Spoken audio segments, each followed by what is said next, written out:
Hey guys, AJ Holtzel here with you for another video. This one is on race day nutrition. So race day nutrition 101. These are tips and tricks that I've learned through my years and years of running. Disclaimer, I am not a nutritionalist, I am not a professional athlete, and I'm not paid to promote any of the brands that I'm going to be talking about today. So just want to let you guys know off the bat that this is totally my own personal opinion, and it's what works for me best and might not necessarily work for you, but they're tips that have really helped me along the way. So basically, the first rule of race day nutrition is don't do anything different.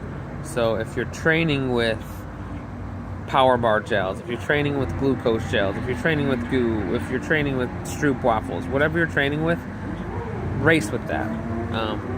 Bring that with you, race with it, feel good with it, because your body loves it. Your body works well on it if it has been working well. So don't change anything up like that. Now, that being said, sometimes you train with nutrition that they're not going to have on course. So you need to be prepared to possibly take the nutrition that you're not normally training with on course. So, for instance, me, I am currently running with, and I plan to race with, glucose gel. They're not going to be giving out glucose gel on the race course in Springfield. So, what I do is I always call up, email, Facebook message the race or the race director of the race, and I ask them, what are you going to have on course? What kind of nutrition? So specifically, normally it's gels. So I'll ask what kind of gels, and then what kind of hydration. So I even dig deeper and say, hey, thank you for letting me know. I also need to know the flavors. So once I find that out, I'll go to the store or to wherever I need to go to get those products and pick up a few of them, because you just never know on race day. So usually on race day, I take about 4 gels. So I take one at 7, 14, and 21. Yes, that's 3, but I normally have on board on my body 4 gels just in case I need that 4th one. Now, let's say I'm running and a gel falls out, or 2 gels fall out, and I'm 6 miles, 12 miles away from the finish. I'm not going to stop and turn around and grab them, or if I can't, I might not be able to even find them if I drop them, or I might not even know if I drop them. So I've got to be prepared that if I reach down into my pocket and there's no gel there, I have to have my body prepared to take the on-course nutrition. So for Springfield, they are going to have Gatorade and spring water, which I think is the brand. I don't know what flavor of Gatorade they're going to have yet. I just emailed their race director, and hopefully he'll get back to me and let me know what flavor. But they will also have vanilla and chocolate goo on course. So I'm going to go out and pick up a few vanillas and a few chocolate goos. Reason why I do that is because, like I said, you never know what's going to happen. You never know if you're going to lose any of your race day nutrition. So you got to be prepared to take on that foreign nutrition that you don't normally train with. But if you do that and you prepare for it, you won't panic if you lose your certain nutrition. We're not all professional athletes, so there's not always a special aid station for us. So we can't always dial in on nutrition and have that on course. So that's what I'm going to do. I'm going to prepare by, during my long runs, maybe like with 2 miles to go, 3 miles to go, have some of that goo, have some of that vanilla or chocolate goo, and take it and kind of get my body used to it.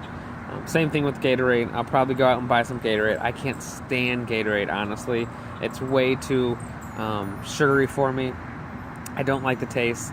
So what I normally do is I'll buy a few bottles of it, and then I'll water it down a little bit. I'll pour some out and I'll water it down, because that's normally how they do it on race day. They don't normally give you a bottle. They normally put the powder in and dump a bunch of water in. So I'll do that, kind of a watered down Gatorade. Another thing I like to take is base salt. I like having electrolyte salt. It saved me so many times, guys, from leg cramps, and I would highly recommend checking out base salt. I'll put a link below in the description, so you guys can click on it and learn more about it. But Bay Salt has saved me so many times from leg cramps. I remember last year at Grandma's Marathon, it was hot as the dickens, and I was cramping like the dickens, and I just, did 3 licks of the Bay Salt, and I was on my merry way within a minute. So that's really a lifesaver. If you guys take some kind of salt supplement, I really honestly suggest don't go for the pills. Go for something that's going to get into your body faster, and that's through the tongue. Bay Salt's the one. But like I said, I'll put a link to the my nutrition down below. I'll put a link to the Bay Salt, and I'll also put a link to glucose gels. But anyway, I digress. So what we learned here: don't try anything new on race day. Find out what they're going to have on course for race day, and start kind of training with that a little. Another thing is pre-race.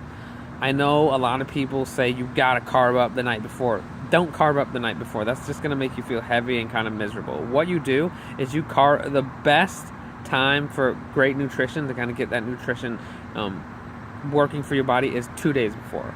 So my race is on Saturday, so I'll start. I won't do a lot of carbs Friday night. I'll do it Thursday night. Is that right? Yeah, I'll do it Thursday night. So that's the plan, to do a big pasta dinner for me on Thursday night. Again, if you can, and you're traveling for a marathon, I suggest taking food that try not to go out the night before if you can.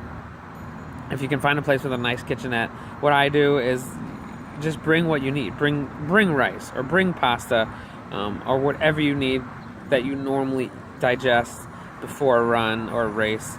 Bring that, and don't go out, and just stay in and have a nice relaxing eve. That's what I do.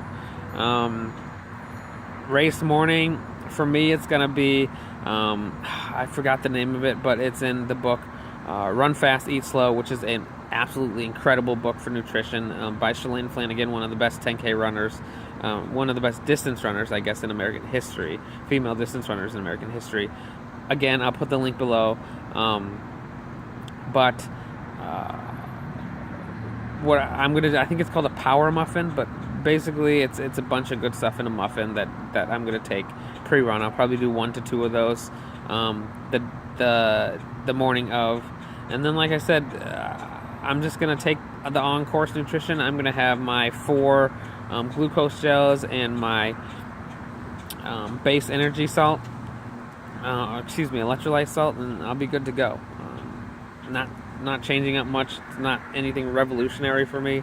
My body's used to it. My body loves it.